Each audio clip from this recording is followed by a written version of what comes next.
શું તમે પણ ચોમાસાની સિઝનમાં વેલાવાળા શાકભાજી ખાવાનું પસંદ કરો છો?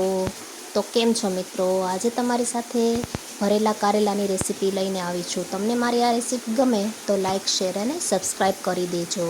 તો એક કારેલા બનાવવા માટે મેં અહીંયા 500 ગ્રામ કારેલા લઈ લીધા છે. તમે આ રીતે મીડિયમ સાઇઝના પણ લઈ શકો છો. મેં મોટી સાઇઝના લીધા છે. આપણે એને વચ્ચેથી કટ કરી લેવાના છે. તો તમે આ જોઈ શકો છો, આપણે આ રીતે કટ કરી લેવાના છે. તો ચોમાસાની ઋતુ નજીક આવી રહી છે અને શાકભાજી પણ પુષ્કળ માત્રામાં મળે છે. તો અત્યારે વેલાવાળા શાકભાજી પણ બજારમાં ખૂબ જ આવ્યા છે. તો તમે આ રેસીપી જરૂરથી ટ્રાય કરો. હવે આ કારેલાને આપણે વચ્ચેથી કટ કરીને આ રીતે જે બટેટા છોલવાનું આવે છે એનાથી આ રીતે બધો ગર આપણે કાઢી લેવાનો છે. આ ટ્રીક તમે જરૂરથી અજમાવજો. એનાથી કારેલું આપણે કટ પણ નહીં થાય અને વચ્ચેથી ગર પણ સારી રીતે નીકળી જશે. તો આપણે બધા કારેલાના આ રીતે વચ્ચેનો ગર કરી લેવાનો છે કાઢીને. તો તમે જોઈ શકો છો, કારેલાનો ગર કાઢી અને મેં સારી રીતે ધોઈ લીધા છે. હવે એક કુકરમાં આપણે 2 વિસલ વગાડવાના છે. હા, કુકરમાં બનાવવાથી કારેલાની બધી કડવાહટ વહી જાય છે. તમે કુકરમાં જરૂરથી આ રીતે ટ્રાય કરજો. હવે આપણે અંદર થોડી હળદર એડ કરવાની છે અને થોડું મીઠું એડ કરવાનું છે. એટલે કુકરના 2 વિસલ વાગી જાય એટલે કારેલાની બધી કડવાટ વહી જવાની છે. હવે આપણે એનો મસાલો બનાવવા માટે થોડા સિંગદાણાને શેકી લઈએ. તો સિંગદાણા શેકાઈ ગયા છે. હવે આપણે થોડો બેસન શેકી લઈએ. તમે ચવાણું અથવા ગાંઠિયા સેવ પણ લઈ શકો છો. હું અત્યારે બેસનનો ઉપયોગ કરી રહી છું. તો આપણે 2 ચમચી બેસનને સારી રીતે શેકી લેવાનો છે. હવે સિંગદાણાના આપણે આ રીતે ફોતરા કાઢી લેવાના છે. ઓછા નીકળે તો પણ ચાલશે. એટલે સિંગદાણાના ફોતરા આપણે આ રીતે કાઢી લીધા છે. હવે એને આપણે મિક્સરમાં પીસી લેવાના છે. તો પીસાઈને તૈયાર છે. હવે આપણે એની અંદર મસાલા કરી લેવાના છે. હવે આપણે એની અંદર શેકેલો બેસન એડ કરી દઈએ. પછી આપણે એની અંદર આદુ, લસણ, મરચાંની પેસ્ટ એડ કરવાની છે.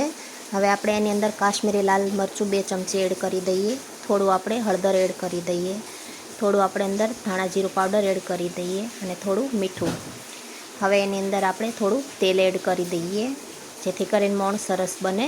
અને થોડો લીંબુનો રસ અને થોડી ખાંડ એડ કરી દઈએ જેથી એનો સ્વાદ પણ સરસ આવે. અને થોડી ધાણાભાજી એડ કરી દઈએ. હવે આપણે આ બધો મસાલો સારી રીતે હાથેથી મિક્સ કરી લેવાનો છે. તો તમે જોઈ શકો છો, આપણો મસાલો જોતાં જ ખાવાનું આપણને મન થઈ જાય એવો બનીને તૈયાર છે. તો હવે આપણે બધા કારેલા બફાઈ ગયા છે. એની અંદર આપણે આ મસાલો ભરી લેવાનો છે. તો આ સ્ટફિંગ જોઈને જ તમને ખાવાનું મન થઈ જશે અને જે લોકો ન ખાતા હોય એ લોકો પણ ખાવા લાગશે જ્યારે તમે આ રીતે બનાવીને તૈયાર કરશો કારેલા. તો આપણે આ રીતે બધા કારેલામાં મસાલો ભરી લેવાનો છે. થોડો થોડો કરીને બધો મસાલો આપણે તમે જોઈ શકો છો આ રીતે ભરી લેવાનો છે.